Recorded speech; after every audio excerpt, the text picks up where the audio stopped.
Hello everybody, welcome. We are here today at the Flower and Garden Festival at Epcot, and I promise that today I am not going to mention Guardians of the Galaxy Cosmic Rewind. Don't! Darn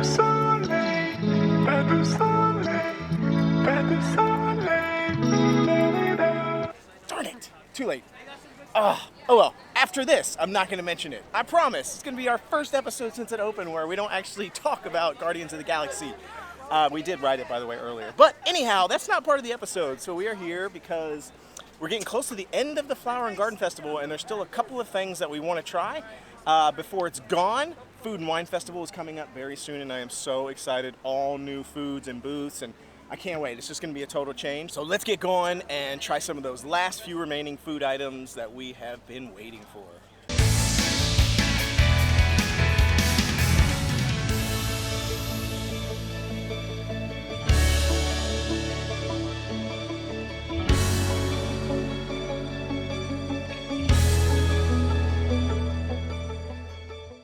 All right, I think that after today, we will have eaten and tried, I think, pretty much everything at the Flower and Garden Festival with except for a couple of things that we just are like, no, we're not going to do like the scallops. It's just a pass for me. I'm not a huge fan of scallops just in general.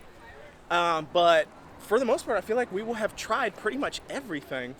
So we're going to be in really good position to kind of go through our greatest hits and say, I think definitively we will be able to tell you what is the best food at the Flower and Garden Festival. I'll probably just do a whole video of it, honestly, and just say, here's all the top foods to try at the Flower and Garden, because there will be some of these same food items next year at the Flower and Garden Festival. So if you watch our video, you'll know if you come to the next Flower and Garden Festival what not to waste your time on. All right, our first step. Huh? Why did I say step? What? Our first stop. That's what you get, folks. That's what you get. Our first stop is the Northern Bloom over here in the Canada Pavilion, kind of like right when you first enter Canada. And they've got scallops there, which, like I said, is the one dish that we're just not going to go for. I'm just not a fan of scallops. But we did get a main dish, which I'm excited about. We couldn't remember if we had tried this or not. I still don't know. But now that I'm seeing it, I don't think we have. I would remember. There was something similar in I think the last festival, but we haven't tried this. So I'm excited about this main dish. It looks good. I'm in the mood for something hearty. It is the beef tenderloin tips. And this was $7, which if it's good, it's going to be worth the $7. It's a little bit more. So it says it is a beef tenderloin tips with a mushroom Bordelaise sauce. Mushroom gravy, if you will, whipped potatoes, and garden vegetables, aka mashed potatoes.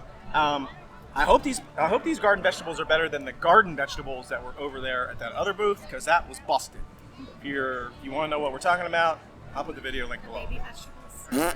They was bad. I don't know how you mess up vegetables. Like, that's all she likes to eat is vegetables, and it was busted to her. So let's rip into it. There was a fly that landed on the food. So I'm going to try to remember which one that was and not touch it. And then a leaf from the tree above us fell into the food as well. So we're really having a good time already with this. We're having a good start. Let's go. You tried the carrot just a second ago. How was it? Bland. Just like it. Oh, shocker. Don't even something to get some of the gravy on it though. Maybe that'll just kick it up a notch. Yeah, it's just a with carrot? gravy on it. Because without it, there's no flavor. I like the gravy so far. And the carrot with the gravy is good. I'll leave this piece of meat to you because it looks like drier and burnt. There you go. Oh wow, look at that honking. He dropped half of it on the table. Look at this honking piece of meat here. It's kind of a monster. I'm gonna have to cut that. I can't do that whole piece. And it looks like it's cooked all the way.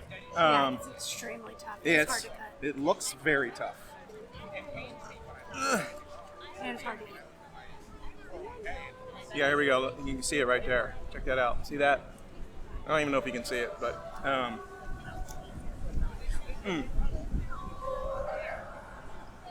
Meat tastes cold. pretty tough. It's really tough, and I like tough meat, but this is just like old and tough. And there's not really any flavor. The gravy though is good. I like the gravy. It's salty. Mushroom gravy. I love mushroom gravy. So anything the gravy's on makes it taste better. Yeah, it's real dry. The meat's dry. For me, because I love mashed potatoes, I actually really like these mashed potatoes in this gravy. Yeah, the gravy's good. I'm eating a mushroom out of it. Yeah, the mushroom gravy. It's pretty. It's got a good amount of salt. You can have it. I'm eating. I like the carrot when it's in the gravy. It's solid. The meat is a letdown. Yeah, I think it would be. I feel like if the meat was tender, more tender and like juicy and not overcooked, to be like. I mean, it's like it's been sitting on the grill for 7 hours. Yeah. For every $1 this dish costs, they put it on the grill for an hour. That's what happened. Don't get that. I think there was a car accident behind us again. But I think, yeah, I really like the mashed potatoes. I like the gravy. The gravy's good. Everything's good except the meat. If the meat would have been there, as far as texture, this would have been a knockout dish because everything tastes good together and the meat had a decent flavor, but it was so dry that it was hard to get the flavor. I don't know. Disappointing. Not worth $7 because the meat's a letdown. And next up is something that looks amazing, and it looks a little bit strange. I didn't know that this stuff was on it, so it's kind of cool. I'm always like psyched when I'm surprised, and it's something that I wasn't expecting. So this is the Griddled Maple Pound Cake. Oh man, look at this thing. See this?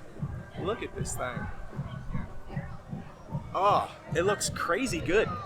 So it says it has a griddled maple pound cake, which I see under there. It's kind of hard to get in the video. But it also has a warm peach compote and a sweet corn gelato. So the ice cream on top, it's like a gelato apparently, a sweet corn gelato. But then there's popcorn. Like I'm assuming it's maple popcorn. Yeah. Since the maple popcorn booth is right over there, and since we're in like Canada. I just want to rip into it before it starts to melt to death. So let's give it a go. I think I got it all. It's not like super sugary. It needs sugar. Yeah. But I don't like it fine. It's kind of bitter though. It is kind of bitter. Yeah, it needs sugar. It needs sugar. I don't hate it or anything. It's just strange that something that looks so sugary is not sugary. Not sugary at all. And it's bitter. The most sugar in the entire thing is the maple popcorn on top. Yeah. I'm confused. I'm flummoxed. I'm cornfused. I feel like this could have been a really good dish if it just had a little bit of sweetness to it. This is $5. I don't think it's worth it. No. It looks really good when they hand it to you, and you're like, yeah, this looks really good. It's not the best. It's just not that great. We ate it all, but it almost tastes like burnt popcorn a little bit, even though there's no burnt popcorn in it. burnt caramel popcorn. Yeah, there's like a little bit of burntness, bitterness. You know how the burnt popcorn has that like bitter, flavor to it? Yeah, not my favorite. It's not my favorite. All right, so let's keep on moving. We got a couple more things to hit, and we don't got a lot of time to do it, so let's go. He's licking the rock. He's licking it. I've never seen him lick the rock before. Ah, that's so cute. Ah, he's licking it. Take a look at Pooh with his little balloon. Got Tigger and Piglet back there, and then the rabbit.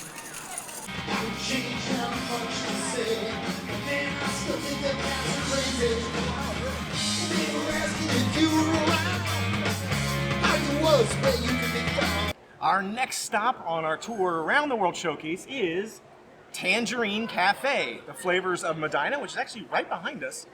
Honestly, we don't tend to stop in the Morocco Pavilion and get the food very often because we've had some bad experiences. I feel like every festival they tend to have kebabs, and we've never had a good kebab. No. Not once. The bread's good though. The bread's good. So today we ended up getting the bread. We skipped the kebabs. So we picked up this delicious looking Mediterranean flatbread. It's pretty big. Like, it's huge. Look at this thing. It's like a whole pizza almost. And it was only $5.75 for like a whole pizza. That's pretty big. I mean, $5.75. If it hopefully it's not busted, because then it won't be worth it. But I mean, $5.75 I feel like is a steal for this thing. So let's give it a go. We'll talk a little bit about what's on it. There's a bunch of stuff on it. So it says Mediterranean flatbread, and it has za'atar, artichoke, olives, mozzarella, and feta. So a couple of different cheeses. Oh, it's got some sort of green springy leaf things on it too, which it doesn't say what those are. I see like something that looks like red peppers too. So I got my pizza slice here. I'm just gonna call it pizza slice even though it's just a flatbread. There's some sort of red stuff on it. I don't know. I don't know if it's like sun-dried tomatoes or if it's some sort of like red peppers. And then it also has a sauce, like a drizzle, which I have a feeling is going to be some sort of cucumber or cucumber mint sauce or something, because that's pretty standard for the type of cuisine. So let's give it a go.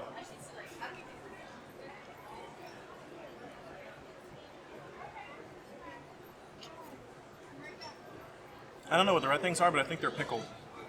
I think they're like pickled red peppers. I kind of like this. Yeah, it's like unique flavor profile, but Yeah. I like it too. I ate my whole piece already. It's good. I like it. It's actually really good. It's got some sort of like maybe like olive oil base on the bread. It looks like some like little seeds and stuff too, like sesame seeds or something. I don't know, but they have good bread there. I love the texture of the bread. It's cooked really well. Yeah, and They did a good they're job. making these to order. I was looking at them, put the components on it, like rolling out the dough, putting the components on it, sticking it in that stone oven there, Yeah. or metal oven or whatever. I don't know, whatever it is, and cooking it, and then handing it to us. So like it's like fresh. Yeah, definitely stop and get this. This is good. And they know how to make bread there. That's the one saving grace I feel like for me in this Flavors of Medina thing. Tangierine Cafe, they got good bread because they cook it all right there. Yeah. I like green olives though, so I'm a fan of green olives. I like feta cheese. I like mozzarella. I like whatever this sauce is. These pickled peppers are good. And the bread's tight. I mean, it's good. So I don't have anything bad to say about it. I'm gonna keep eating it. Overall, it's a great Yeah, it a is. great flatbread. It's impressive. So we also got this. Look how cute it is. You can't really see how pink it is. Yeah. Oh, there it's coming through a little bit Yeah. better. Yeah. And there's little Mickeys on here too. They made. Oh, I didn't even notice that. Yeah, in the corners. I'm gonna call them hidden And Mickeys. it's a rose panna cotta. I don't even know what that is. Panna cotta. Guess I'm about to find out. Little hidden little Mickeys. That's cute. Yeah. So this was $8. Oh, So the flatbread was $5.75, and this was $8. That's a lot. But it says it's a vanilla, rose water, sounds good. pistachio panna cotta. Rose is a very popular flavor over in the Middle East, over in those sort of countries, so I'm not surprised.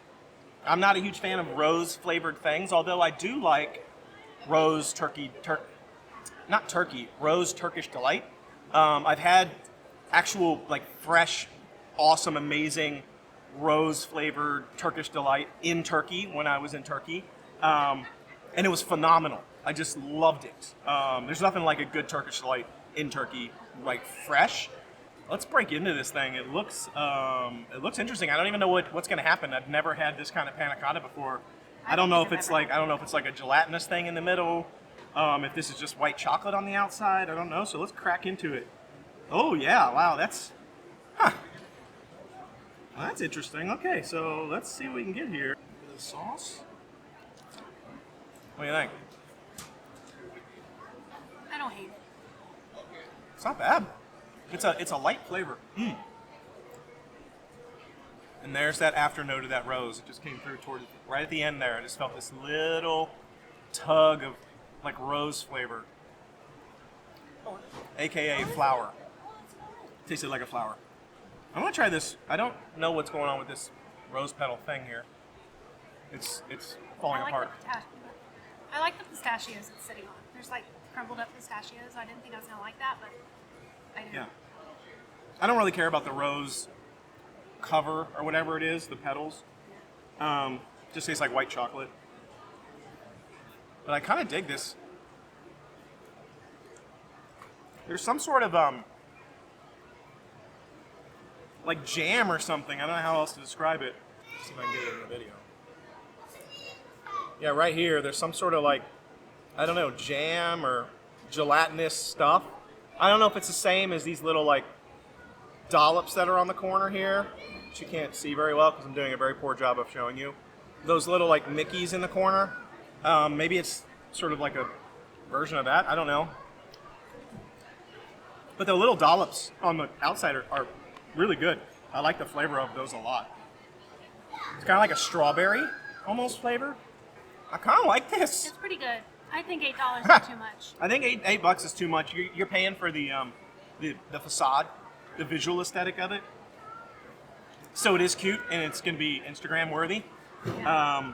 Hence why we put it on the thumbnail for this video because it's really cute. But you're really paying the money for how cute it is, not how good the dessert is. But honestly, it's a good dessert. I like it. It's not super sweet, but for some reason it doesn't bother me in this dish because it's like refreshing almost. Yeah, I'm kind of getting sick of the rose taste in my mouth now, though, and I really need a drink. Like, I'm over it. I mean, I can definitely, like, it does taste, like, as I'm just sitting here and I haven't taken another bite for a while, I almost feel like I have, like, I just ate a flower. Yeah. You know the smell of a rose? And then when you smell a rose, you can almost kind of taste that. That's what I have in my mouth right now. But it's okay. But I kind of like it. And I really like the pistachios. I agree. Yeah. I think it's good. But $8 is a little bit too much, I think. But it's really cute. So it's if you want to get the cute thing and you think it might be a decent dessert, I say get it because it's not bad. But the flatbread for sure, $5.75. I feel like that's a steal. Yeah. That's a steal. And honestly, this is good. Like between the flatbread and the dessert, I feel like if we just ate this whole thing and shared it, Yeah. it's like a meal. We'd be good.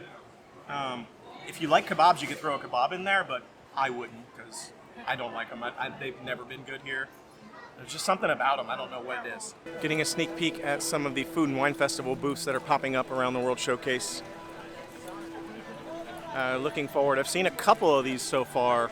I'm definitely going to miss all these cute flowers, cute little decorations, lots of different like garden plants, vegetables, fruits, all that stuff. I'm going to miss that in the next festival. I think that's one of the big things I love about this festival is just how pretty it is and how it just looks really neat. It's probably the festival that has the most kind of interesting things to look at. I say Festival of Arts is pretty good too, I guess. The food's not great in my opinion, but I think visually there's like a lot of interest in things that you can look at in Festival of the Arts. And then I love Festival of Holidays, of course. That's always going to be probably my favorite festival when it comes to like activities and just how fun it is because it's like Christmas time. But I really do like all the florals and everything. It's neat. I like all the little topiaries, like the Snow White one over there and the Seven Dwarfs. I think is really cute. Miss Piggy and Kermit hanging out over there. Just all over, really. I just think it's really neat. I noticed a while ago they opened up Snow White's wishing well. That had been blocked off for a long time during COVID. We actually did a top photo opportunities video here at Epcot. And that was one of the locations that we wanted to highlight. But unfortunately it was blocked off and you couldn't get to it anymore. So if I had to amend that review, that would be one of the locations. I think it's a really cute spot for a photo opportunity. Here's another Food and Wine Festival booth that's going to be showing up for Germany. Interesting, because I mean, there's already one there. There's the little stage for like meet and greets and stuff, and then now there's another booth here. So it's kind of interesting that there's going to be two booths. Probably maybe one for primarily food and one primarily for drinks. I don't know, we'll find out, or maybe they just switch over to this one. I am definitely the most excited for the return of this booth right here at the Food and Wine Festival. It was Indian food the last time this booth was here, and the Indian food was so good. We actually came back several times to get the food there. We would just actually come here and eat dinner at the Indian booth. It was that good. It wasn't just kind of like grab one and go or try a couple. It was literally, we came here to eat that for dinner. The cute little panda topiaries. I'm gonna miss these when they're gone. They're so cute. I feel like there's just a lot of decorations that make Epcot look much cuter and much more interesting with all this stuff here. So when it's all gone, it feels kind of empty. I feel like they should leave some of them up year round, but I guess then it wouldn't be like as big of a draw when the festival comes around. And that's it. I think that might be the end of the Flower and Garden Festival as far as new foods go. We'll probably come back and maybe do a sampling of all of our favorite foods, the things that we think you definitely should try. We'll probably just do a cool video of like all the best foods at Flower and Garden, but I think this might be our last video for sampling new treats. So I feel like we've actually done almost every food now. Yeah. Every item. I mean, there's a couple that we walked by today that I was like, we haven't done that and don't plan to. It looks busted, but I'd say like 90% I think we got. So we hope you've enjoyed all these episodes. If you missed any of our Flower and Garden series, they are all linked right below in the description. There are a ton of them. There are a ton of fun things happening in those episodes, lots of awesome foods and drinks. So thanks again for joining us. We will see you again tomorrow. If you tune in, definitely tune in. We're a hoot. Whatever. Again, thanks for joining us. Until we see ya, the Noble Way. It's the easy way. Bye-bye, everybody. Have a good day.